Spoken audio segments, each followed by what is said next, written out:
کیا شعبان میں 15 تاریخ کو کوئی ایسی عبادت یا کوئی ایسا عمل ہے جو ہمیں کرنا چاہیے؟ کوئی ایسی ایکٹیویٹی ہے جو شب برات کے ساتھ خاص ہے، جیسے نفلی عبادت اور روزے قبرستان جانا رات کو جاگ کر قرآن اس رات میں نازل ہوا ہے، اور تقدیر کے فیصلے بھی اسی رات میں ہوتے ہیں۔ شب برات کی رات میں اللہ تعالیٰ پہلے آسمان پر آ جاتا ہے۔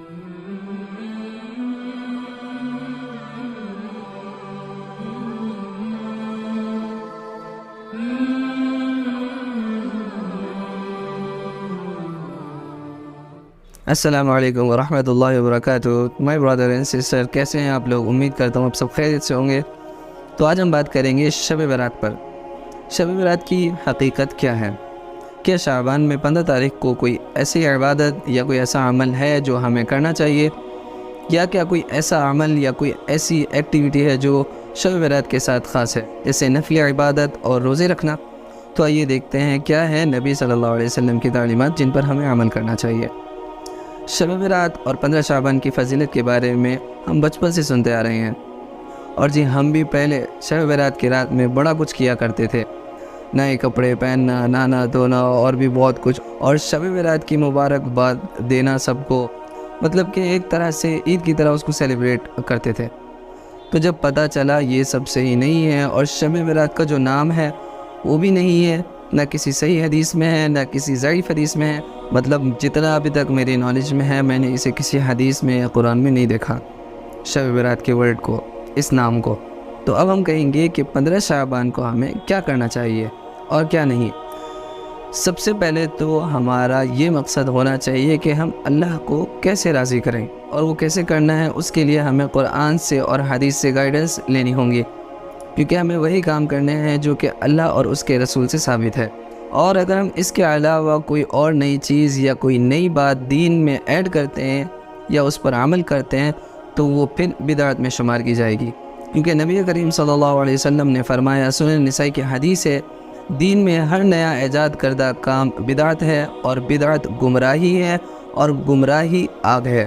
دیکھیں، سب سے پہلے تو وہ جو تیاریاں اس رات کے لیے ہوتی ہیں، یعنی 15 شعبان کے لیے نہانا دھونا، نئے کپڑے پہننا اور گھروں میں مست پکوان بنانا خاص اس رات کو، تو اس کی قرآن و حدیث میں کوئی حقیقت نہیں۔ تو ان سب چیزوں سے ہمیں بچنا چاہیے، پہلی بات تو یہ۔ دوسری یہ بات کہ قبرستان جانا رات کو جاگ کر، جو کہ ایک وقت پر ہم بھی جاتے تھے پر اب نہیں جاتے الحمدللہ۔ تو کچھ لوگ ایک حدیث لیتے ہیں جو کہ ترمذی شریف کی ضعیف حدیث ہے کہ رات کو قبرستان جانا چاہیے، کہ نبی کریم صلی اللہ علیہ وسلم جنت البقیع میں گئے اور امی عائشہ رضی اللہ عنہما آپ کے پیچھے پیچھے چلی اور پھر سب کچھ ہوا۔ اگر یہ عمل سنت عمل ہوتا تو ہر سال جایا کرتے آپ صلی اللہ علیہ وسلم، اور آپ کے بعد صحابہ اکرام کو بھی جانا چاہیے تھا، پر وہ تو اپنی پوری زندگی میں کبھی اس طرح کا عمل انہوں نے نہیں کیا۔ کیوں؟ کیونکہ وہ صرف نبی صلی اللہ علیہ وسلم کو اسپیشل اس رات کو حکم کیا گیا تھا۔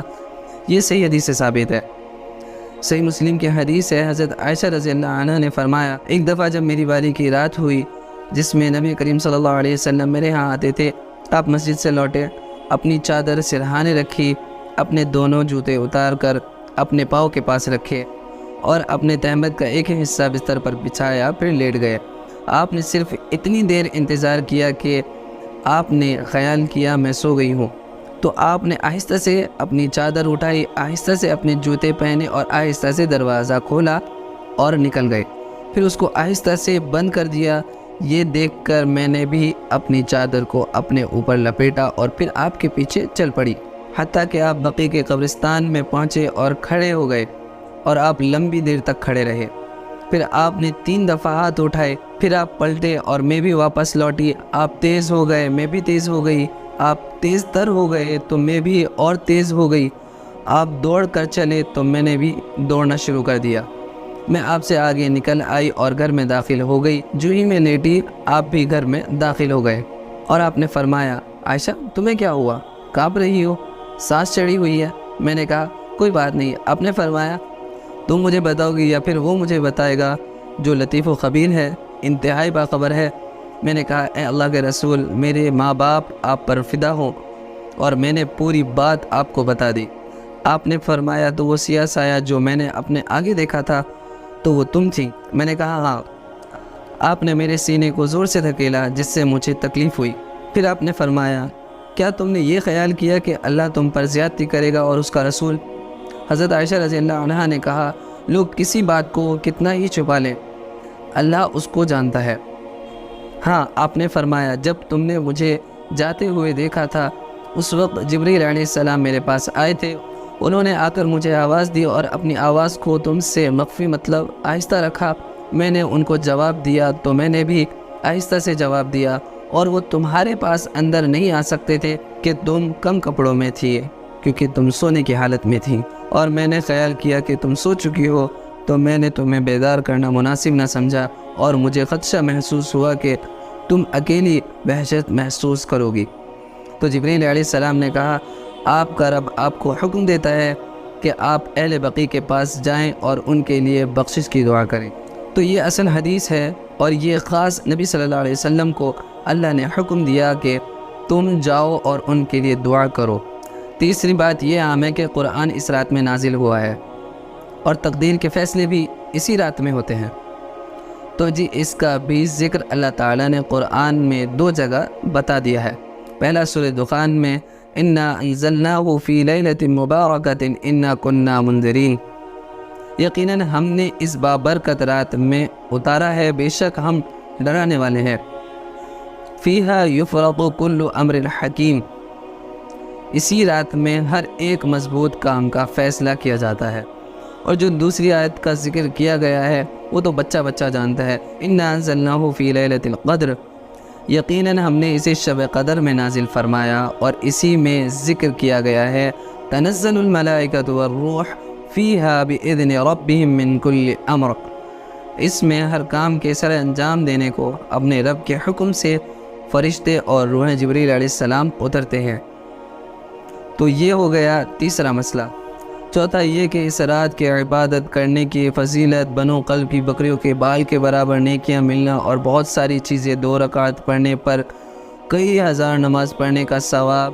تو جی اس رات کی فضیلت میں صحیح حدیث ایک بھی نہیں ملے ہمیں۔ پانچواں یہ کہ شب برات کی رات میں اللہ تعالیٰ پہلے آسمان پر آ جاتا ہے، تو یہ بھی صحیح نہیں ہے۔ اللہ تعالیٰ ہر رات کو آتا ہے اور اپنے بندوں سے مخاطب ہو کر کہتا ہے۔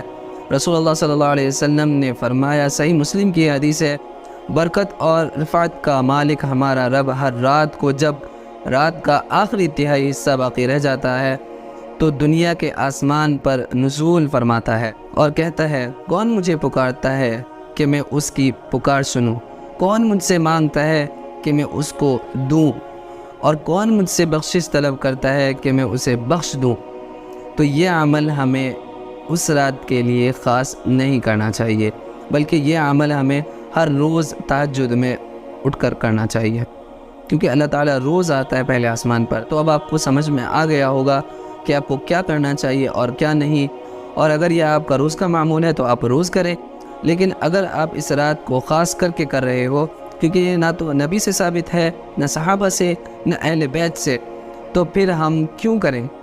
تو ہمیں وہی کرنا چاہیے جس کا اللہ تعالیٰ نے حکم دیا اور جس کی نبی صلی اللہ علیہ وسلم نے ہمیں تعلیم دی۔ تو اس کا سارا کچھ یہ ہے کہ ہمیں شعبان میں روزوں کی کثرت کرنی چاہیے، یعنی روزے رکھنے چاہیے جتنا ہو سکے، آخری 5-6 دن چھوڑ کر، اور اپنے لیے دعائیں کریں، اپنے دلوں سے بغض اور کینہ کو دور کریں، کیونکہ ان دونوں کی بخشش بالکل نہیں ہوگی۔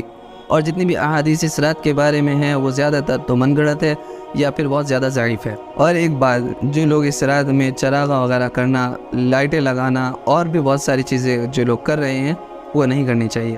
اللہ تعالیٰ ان سب سے ہماری حفاظت فرمائے اور ہمیں شریعت مطہرہ کا پابند بنائے، آمین یا رب العالمین۔ تو آج کی ویڈیو آپ کو ہماری کیسی لگی ہمیں کمنٹ باکس میں ضرور بتائیں۔ اگر آپ کا کوئی سوال ہے تو آپ ہمیں انسٹاگرام پر میسیج بھی کر سکتے ہیں۔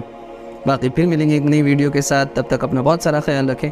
السلام علیکم ورحمۃ اللہ۔ دین کی بات پھیلانا صدقہ جاریہ ہے، ثواب کی نیت سے ویڈیو کو شیئر ضرور کیجیے۔ جزاک اللہ۔